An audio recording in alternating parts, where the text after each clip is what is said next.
મગફળીની ટેકાના ભાવે ખરીદી 9 નવેમ્બરથી થશે શરૂ। સોયાબીન, મગ, અડદની કરાશે ખરીદી। ખેડૂત પરિવારોની આર્થિક સુખાકારીની ચિંતા સરકારને હોવાનો દાવો।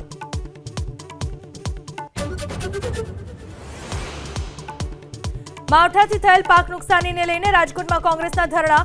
તાત્કાલિક ખેડૂતોને સહાય ચૂકવવા અને દેવા માફીની કરી માંગ। 300 મણ મગફળીની ખરીદીની માંગ।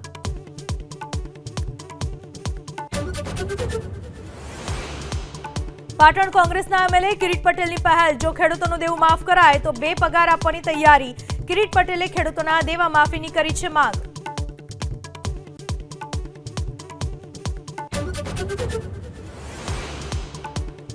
હિંમતનગરમાં હુડાને લઈ વિરોધ। હુડા સંકલન સમિતિએ ધારાસભ્ય અને ભાજપ પ્રમુખ સાથે યોજી બેઠક।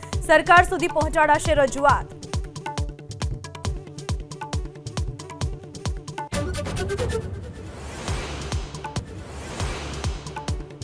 સંઘ પ્રદેશમાં ચૂંટણીનું મતદાન।